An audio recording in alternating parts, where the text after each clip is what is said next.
Olá pessoal, tudo bem? Meu nome é Thiago Trindade, eu sou coordenador de desenvolvimento no Senac São Paulo e é com grande alegria que a gente inaugura aqui a Sala Senac no BDA, o Prêmio Brasileiro de Design 2024, essa grande celebração do design brasileiro. Fazendo um pouco da minha audiodescrição, eu sou um homem branco de estatura mediana, estou usando uma camisa azul de manga curta e uma calça verde. Para começar essa brincadeira, a gente gostaria de receber aqui no palco o Eberson Santiago. Ele vai nos conduzir pela palestra Ilustração Digital versus Desenho Analógico, o poder das narrativas visuais. O Eberson é ilustrador, autor e professor no Centro Universitário Senac, em São Paulo, com experiência internacional em ilustração, ensino e coordenação de cursos em Portugal e Brasil. Mestre em desenho pela Universidade de Lisboa, é especialista em design gráfico e ilustração. Além de criador de cursos, suas obras foram exibidas e publicadas em mais de 15 países, destacando-se no universo editorial e artístico global. O Eberson, por favor.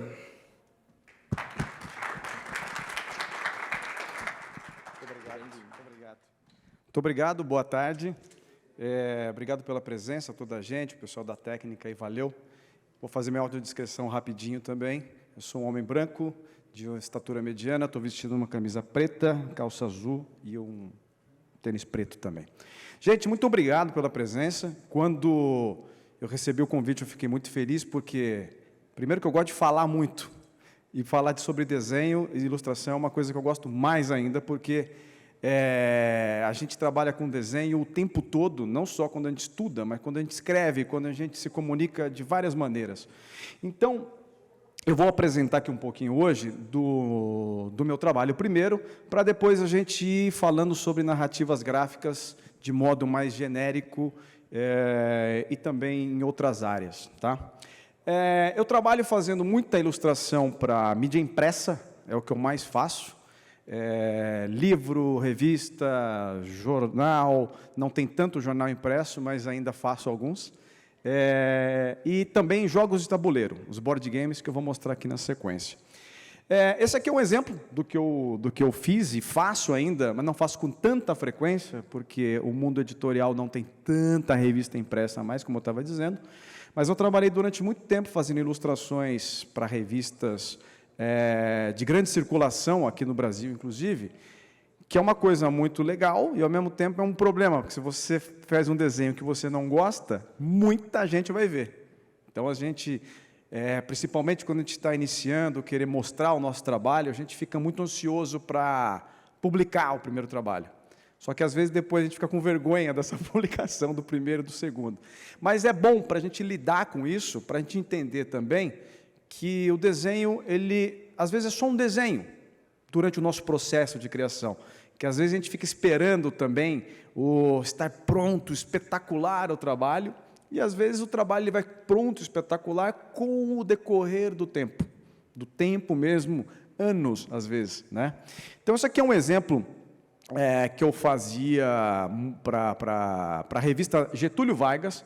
Essa era uma revista interessante de fazer, porque ela era uma revista com temas pesadíssimos sobre o mundo jurídico, e tinha uma questão de tensão naqueles textos mesmo. Então, o diretor de arte chamou para eu fazer as ilustrações justamente para dar uma quebrada nesses temas que já eram pesados assim. Então, eu gostava muito, porque eu tinha uma liberdade muito grande e de trabalhar com temas diversos e complexos, não daqueles que a gente está acostumado da cultura pop, que a gente gosta mais de trabalhar com desenho. Né? Aqui um outro exemplo de mídia impressa. Esse aqui era para a revista Veja. Eu fiz durante uns 5 anos para a revista Veja, toda edição, toda semana, eram 5 ilustrações por edição. Quando a gente fala de prazo, era um absurdo, assim, que eu tinha um prazo de 1h30 para fazer cada uma, e era tudo numa noite só. Foi o Rafael Costa, o editor, que me chamou. Ele já sabia dessa velocidade que eu tinha, então eu gostava muito de trabalhar com isso, porque é um exercício constante de você não repetir fórmulas. Porque a gente faz na primeira semana uma coisa, na segunda outra, na terceira, na quarta a gente não tem mais ideia. E treinar esse desenho e ter esse desapego que eu disse na hora da produção é muito importante para a gente ficar ligado e, tá bom, não consegui acertar nisso, vou refletir e vou para um próximo. Vou para um próximo e vou para um próximo. Ao mesmo tempo, era muito bom de ter todo mundo vendo o trabalho, ao mesmo tempo, quando você não gostava, todo mundo está vendo também. A gente esquece, né, quando a gente publica no Instagram ou qualquer mídia social, assim, alguma coisa, a gente está tornando público aquilo, para o bem e para o mal, né? Só uma coisa, para fazer isso aqui, eu gostava muito, porque a gente tinha que trabalhar com alguns aspectos da ilustração que eram diferentes, assim, né? Porque estava na transição, ainda, né, é híbrido a revista Veja, então você tinha a edição impressa, física, que a ilustração saía desse tamanho, não era muito grande, é um tamanho mediano, assim, e na parte digital ela saía gigantesca, igual está aqui.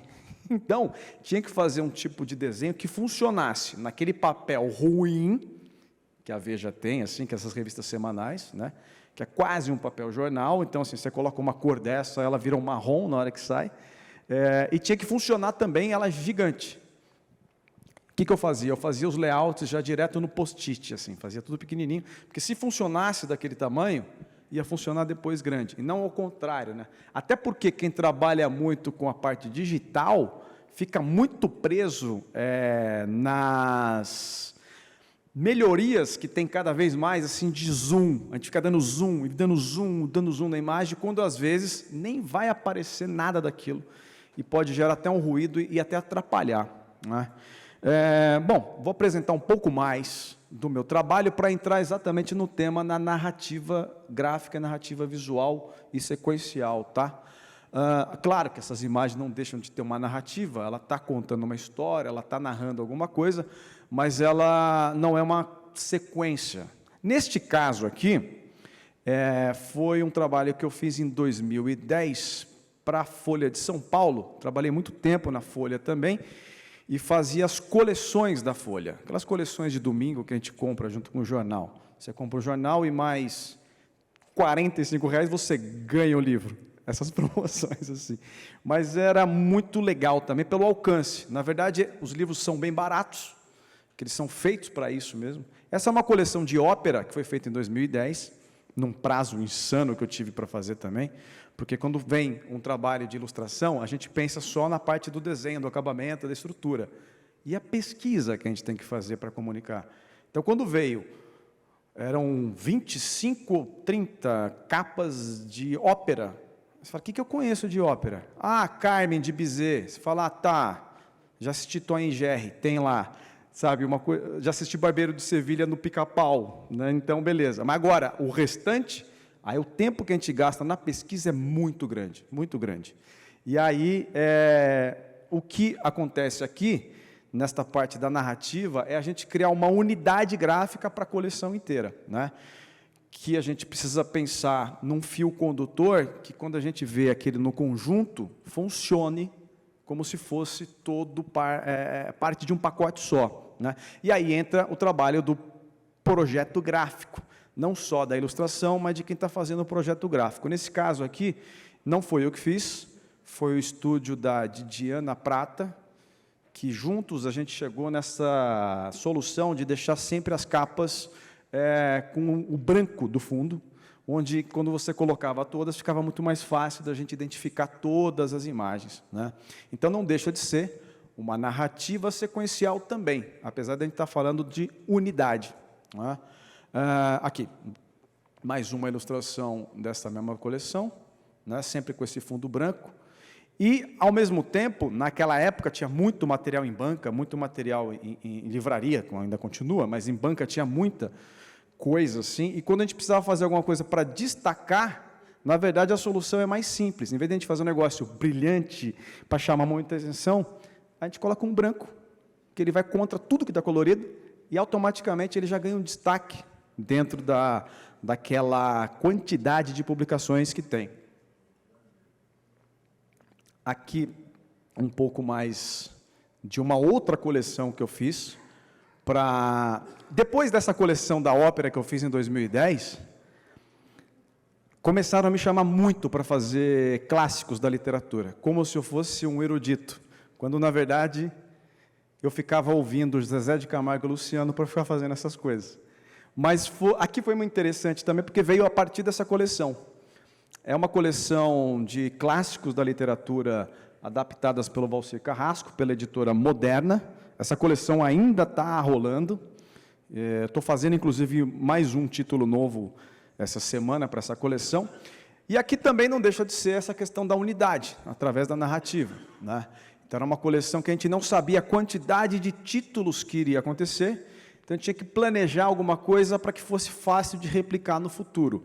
Aqui eu me envolvi muito mais na criação do projeto gráfico, do lettering também é meu, para pensar essa questão da identificação, né, na sequência, quando a gente coloca num conjunto, mas, claro, tem que funcionar de maneira isolada, sozinho também, né?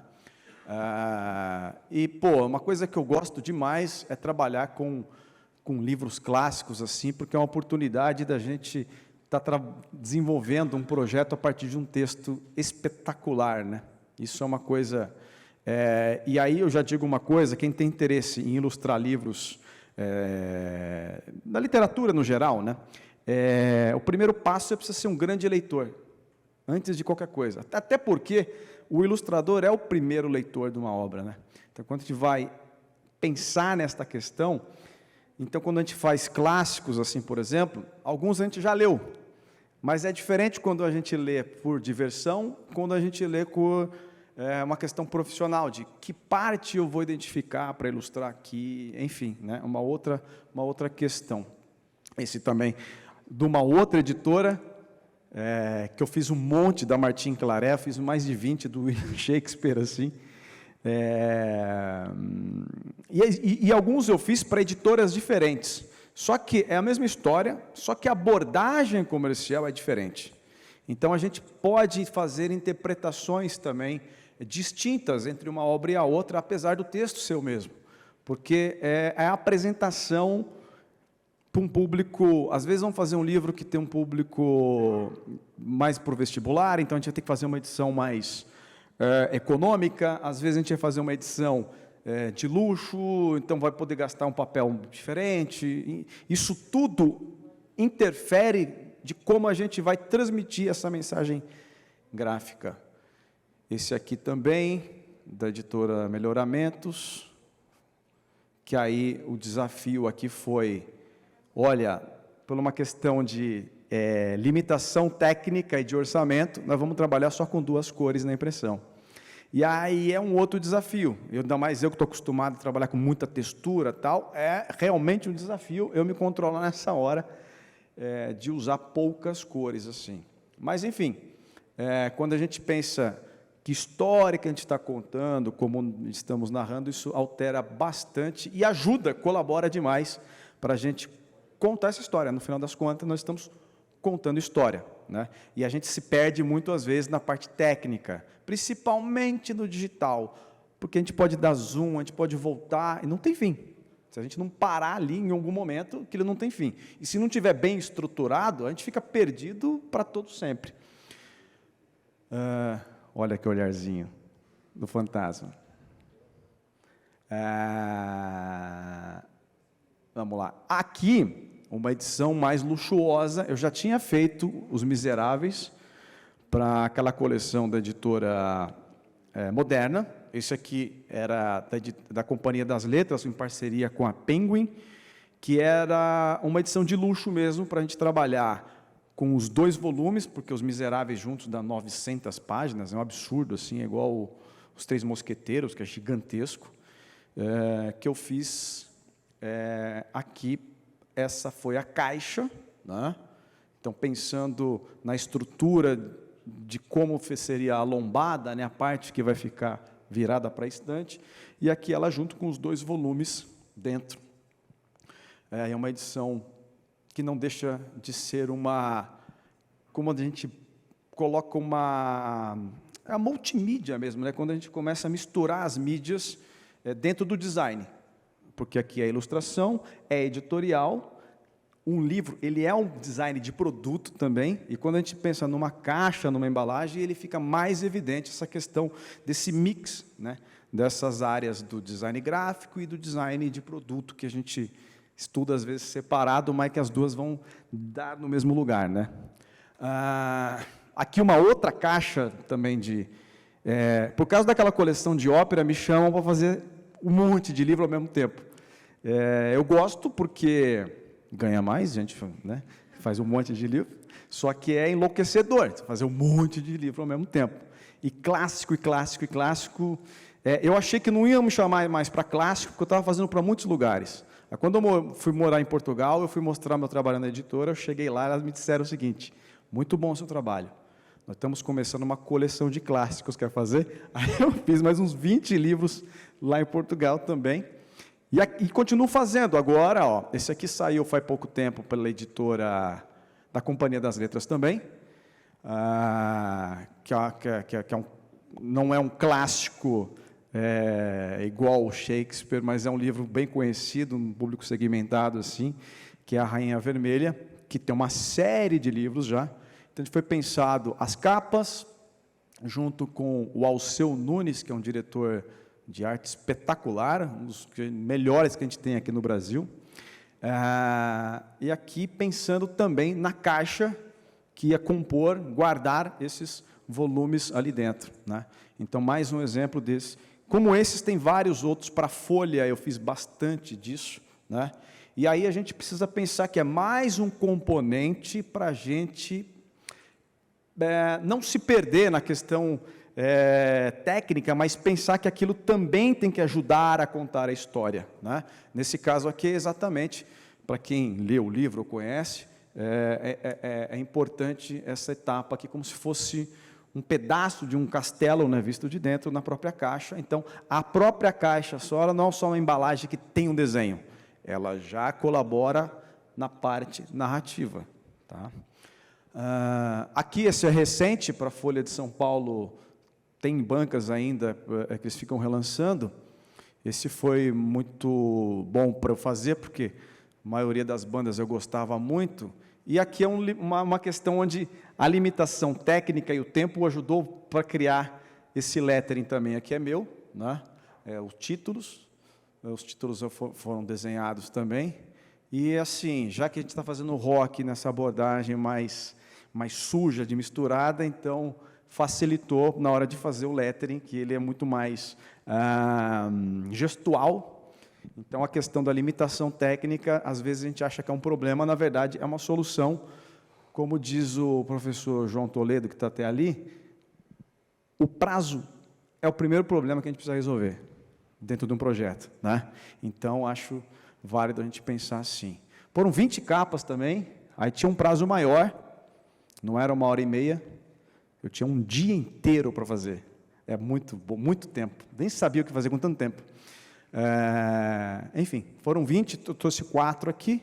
E uma outra coisa que eu faço bastante são os jogos de tabuleiro, que são esses jogos de carta, os jogos... Bom, e a gente pensa muito em coisa de jogo de tabuleiro, a gente fala, né, muita coisa de nerd, é muita coisa segmentada, quando, na verdade, todo bar, de qualquer bairro, tem gente jogando um carteado. Toda reunião de família, final de ano, tem gente jogando um dominó, um carteado, alguma coisa. Então, a gamificação ela está muito mais na nossa vida do que a gente pensa em algo segmentado, né? Ela é muito mais ampla. Enfim, por causa desse jogo aqui, eu acabei sendo convidado para fazer muitas coisas de board games. Hoje em dia eu faço metade das minhas coisas metade da minha vida é dou aula no Senac, lá na unidade de Santo Amaro, e também a outra parte eu trabalho com os livros e os jogos de tabuleiro. E a partir desse trabalho aqui, eu sempre quis mostrar meu trabalho para o exterior na questão da imprensa. Mas foi o board game que, por causa desse jogo, eu fui convidado para fazer esses trabalhos para fora, e desde então faço muito jogo de tabuleiro, principalmente para a Europa e os Estados Unidos. E aí tem coisa publicada em diversos idiomas. E tem uma coisa que eu acho muito interessante no jogo de tabuleiro, né, ou jogo de cartas, os board games no geral, aquela questão que eu falei da narrativa, né? A narrativa ela é construída a partir de uma premissa básica, onde a imagem ajuda a conduzir essa história, só que o jogador, quem está participando, também pode modificar o rumo, né? Então, na verdade, a ilustração ela está ali para ajudar a criar uma ambiência. E aí é demais porque tem a caixa, tem as cartas, tem que pensar na ergonomia, onde vai segurar a carta, onde não vai aparecer coisa importante, a gente não pode colocar, porque o dedo às vezes vai tampar na questão do manuseio, né? Os outros componentes, o próprio tabuleiro, enfim. Eu acho que um projeto de design completo a gente encontra no jogo de tabuleiro. Porque a gente tem a embalagem, a gente tem a ilustração, a gente tem tipografia, a gente tem cor, papel, enfim, uma série de componentes que dá para a gente fazer esse mix entre essas áreas. Tá? Aqui é um que eu fiz recentemente para a Coreia do Sul, e ele foi publicado em vários países já também, mais um clássico, apesar de ser... Tudo isso por causa daquele trabalho lá, de 2010, que ninguém queria pegar, porque tinha um prazo de 3 semanas, e era Natal, e eu preferi ficar fazendo. Economiza em briga com a família, né? Estou ocupado. E uma outra característica minha é do trabalho de ilustração de livros infantis. As coisas que eu mais gosto é trabalhar com o livro infantil e o jogo de tabuleiro. Porque as duas coisas têm muito em comum. Todo mundo aqui deve lembrar, ou deve ter ainda guardado algum livro da infância, que a gente gosta, e provavelmente a gente vai guardar, um livro é uma história para uma vida toda, a gente vai guardar isso para a vida toda. E quando a gente está fazendo, então a gente está sempre com momentos felizes ali. Quando a gente está trabalhando, ou jogando, né, um jogo de tabuleiro, de carta, a gente está sempre acompanhado de amigo, de alguém que a gente gosta também, então, e a gente está trabalhando com a imaginação nos dois momentos. Então, é as coisas que eu mais gosto de trabalhar com a ilustração. Né? E também escrevo alguns livros. Com o tempo, além de ficar ilustrando, eu comecei a escrever também alguns livros. Eu gosto de fazer as duas coisas, porque eu acho que trabalhar sozinho, pensando em tudo, pode ser interessante, porque você tem uma liberdade total, só que essa liberdade total, às vezes, ela pode ser meio entediante, porque a troca da informação pode ser muito mais por ideias diferentes, né, plurais, ajuda a gente a melhorar o nosso trabalho. Às vezes, um detalhezinho de uma outra pessoa que está envolvida no projeto pode colaborar muito para a obra em si, para ajudar a contar a história. Esse é um livro que eu gosto bastante, porque... E a gente tem que começar a pensar também nessa parte da criação, olhar para o nosso dia a dia, em coisas que a gente pode, de observação. Isso aqui eu lembro que é uma história que eu começava a contar para minha filha, que é aquele clássico, era uma vez um cavaleiro, né? Eu trocava, era uma vez uma valente princesa montada no dragão, ela, não, está errado, não, aí a criança ela quer participar, diz, não, está errado, não é assim, e aí então eu fiz um livro inteiro, que é Conte Mais Uma Vez. Era uma vez uma valente princesa, montada num dragão, que atravessou vales e montanhas, enfrentou um cavalo, derrotou uma bruxa, capturou um ogro e salvou o cavaleiro de uma torre. Aí na outra página, espera, está errado. Vamos começar de novo. Aí conte mais uma vez. Aí vai trocando os personagens, até ficar no clássico que a gente conhece, e aí a história no final mas não precisa ser esse clássico, você pode ser quem você quiser dentro da sua imaginação, tal, e aí conte mais uma vez. É um livro para enlouquecer o pai e a mãe, porque ele não tem fim. Quando você chegou no fim, fala, conta de novo. Aí você vai contar, e até você dormir, e a criança quer que você conte de novo. E fiquei muito feliz com esse livro, porque ele foi finalista do Prêmio Jabuti, que é o maior prêmio da literatura brasileira. Não ganhei, mas fui finalista. Porque é uma coisa que eu não me dedico tanto, me dedico muito mais à ilustração. Mas pensando que a gente está sempre contando história, as duas coisas se conectam o tempo inteiro. Tá? Então, como a gente pensa no logotipo, como a gente pensa nas cores, no formato, tudo isso está ajudando a contar a história que a gente pretende. Né? A gente fala muito hoje em dia nisso aqui, storytelling. principalmente em palestras motivacionais, storytelling. Tá, a gente já ouve storytelling o tempo inteiro, não é nada novo.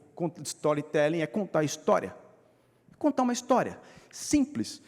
E às vezes a gente se perde nessa contagem dessa história, porque a gente fica, sabe aquela pessoa que você fala, então eu estava vendo um filme ontem, aí ele se passa em Paris, perto do Arco do Triunfo, aí a pessoa, eu já estive lá em 82, porque quando eu fui, não acrescentou nada, só atrapalhou a história da outra pessoa, porque ela quer contar que ela esteve lá. Isso é um exemplo de quanto o ego da gente, a gente quer mostrar o quanto a gente sabe, atrapalha a contar a história, a narrar uma história simples. Gosto muito do poder de condensação que as piadas têm, porque as piadas, ela tem um tempo muito curto, ela precisa ser muito certeira, e a gente consegue contar uma história muito... Um exemplo, uma aeromoça embarcou num navio. Você já criou uma diferença. A aeromoça é uma profissional dos ares, está embarcando num navio, o que vai acontecer ali? Tem alguma coisa relevante nisso? Né? Então, você não precisa contar uma história. Quando eu digo contar história, era uma vez uma menina sonhadora que nasceu em Mogi das Cruzes, e ela tinha um sonho de ser aeromoça, ficou chato.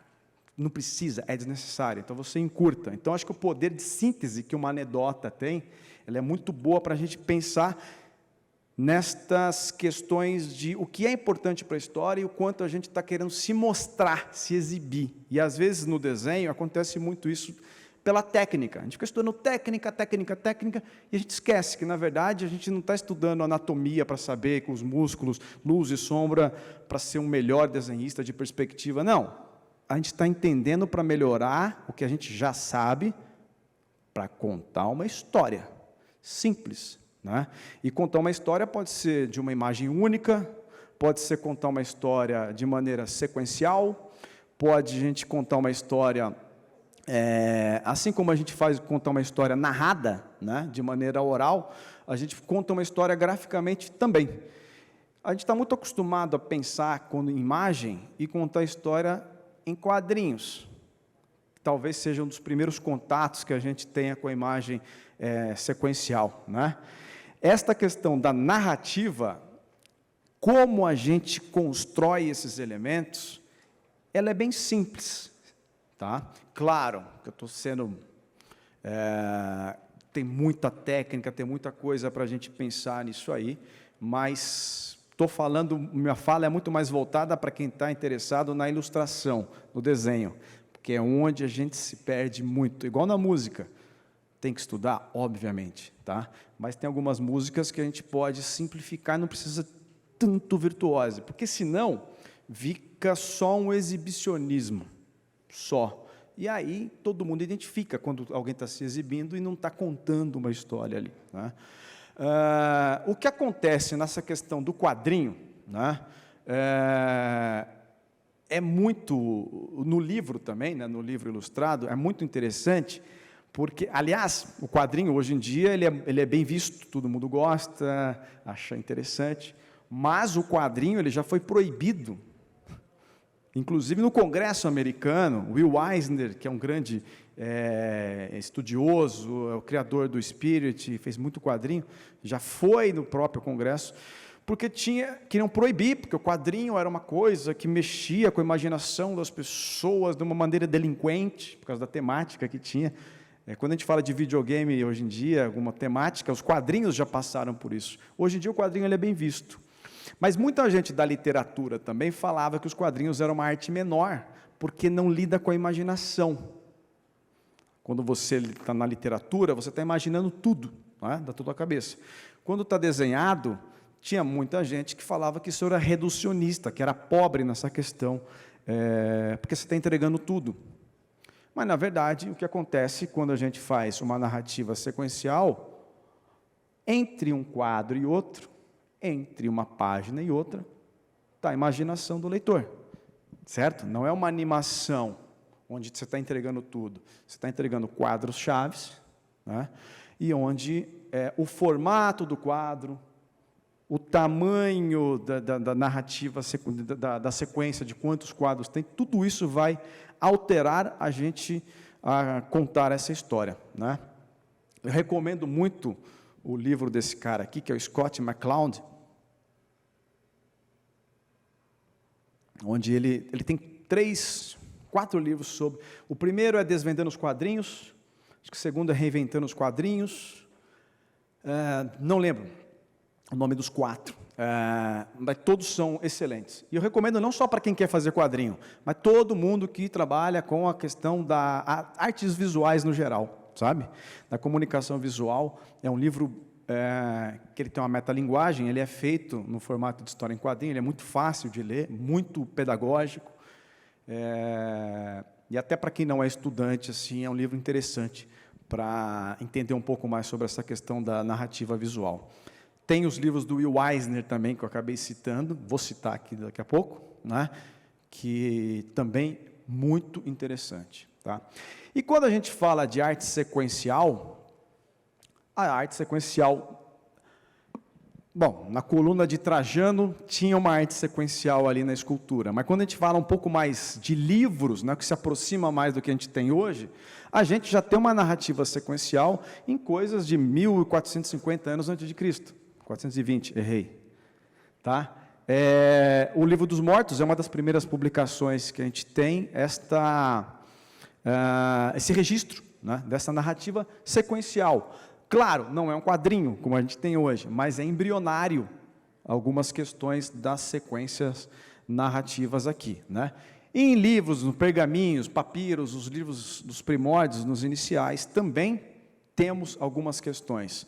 Isso aqui é de 1200, se eu não me engano, a data, e não deixa de ser uma narrativa sequencial muito próxima do que a gente tem nos quadrinhos. Tá?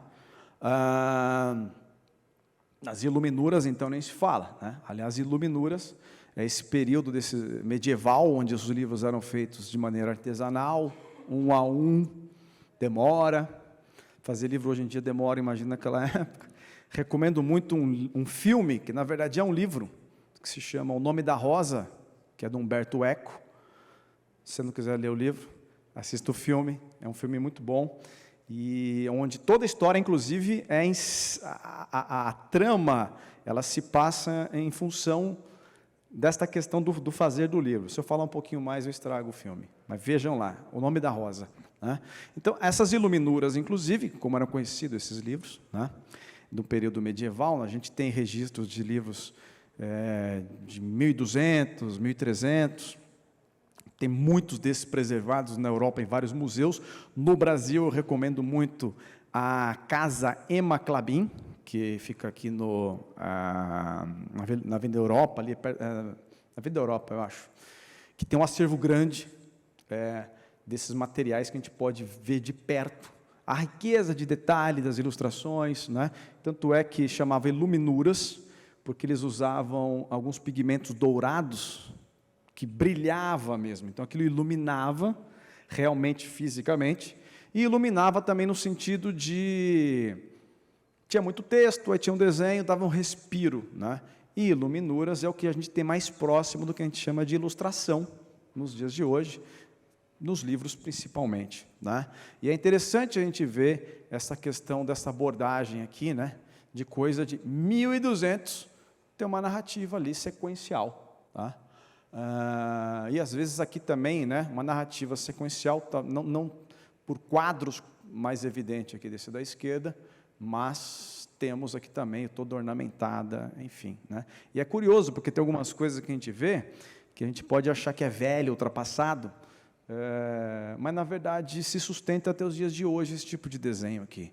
Não é à toa que os filmes da DreamWorks, do Shrek, todas as aberturas do Shrek é feita nesse visual. Todo filme do Shrek começa com esta linguagem das iluminuras, assim.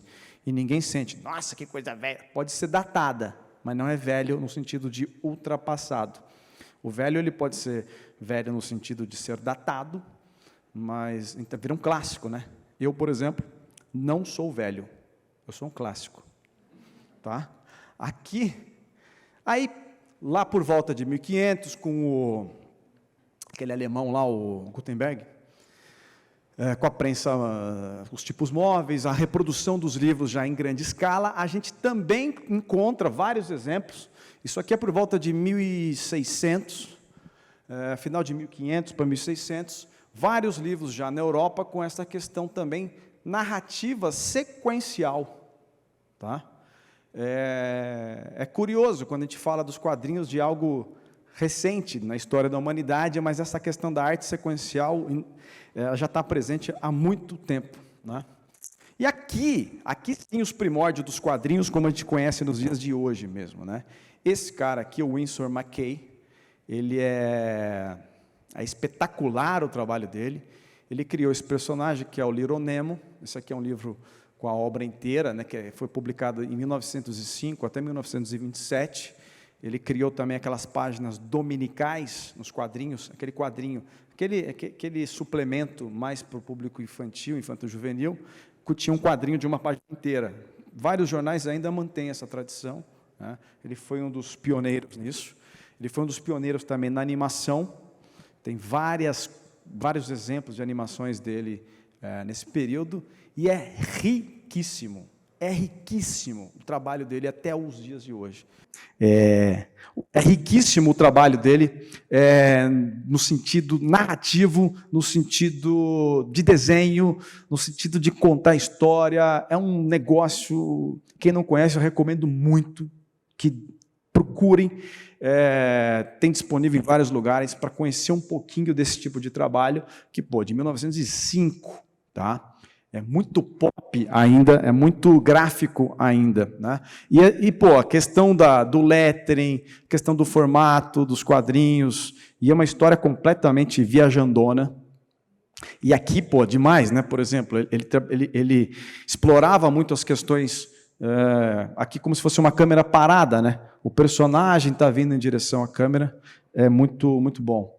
Você acha que eu vou cair aqui, né? Não vou, estou de olho. Enfim, tá? Tem um filme bem recente, na verdade esse aqui é mais antigo, que é um anime com o Little Nemo, que era esse personagem.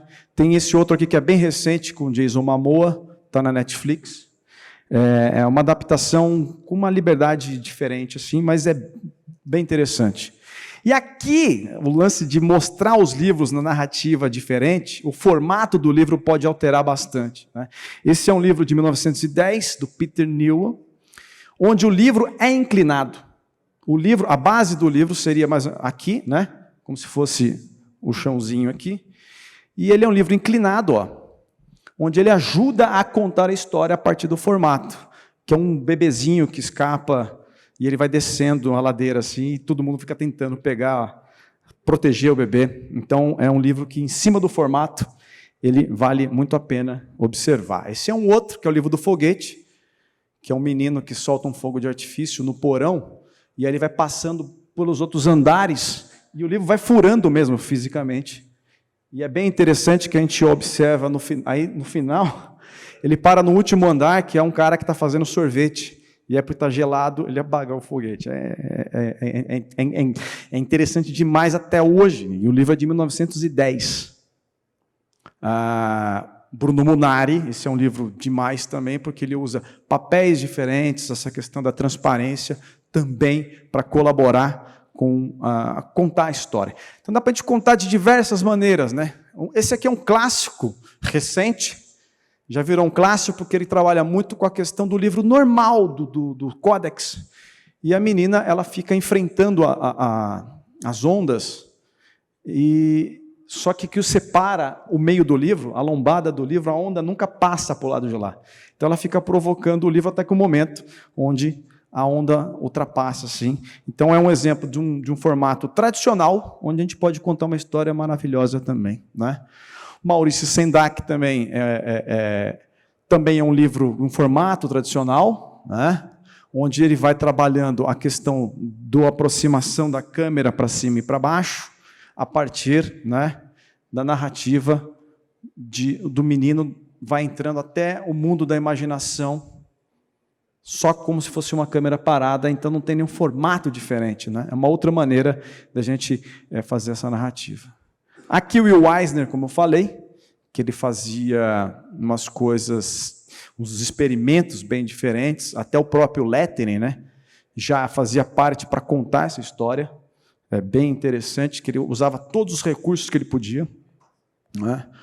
Aqui, Moebius, é demais isso aqui, porque ele passa em 2 pontos também. É um livro muito clássico, no sentido do formato, uma página aqui, outra página aqui.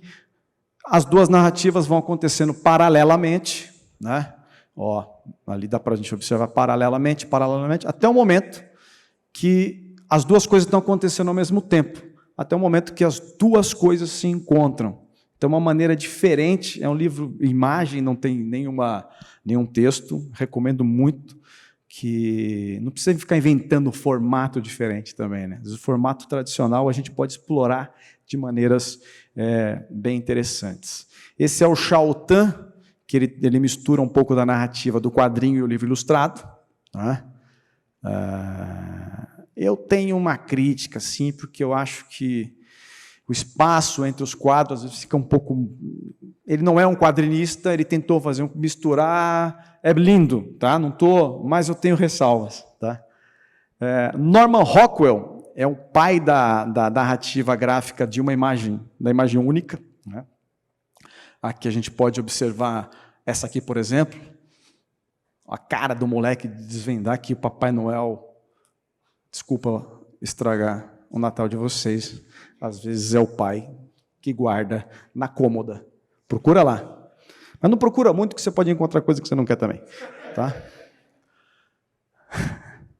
Mas tem uma questão sequencial dele também, que se aproxima de um quadrinho. Né?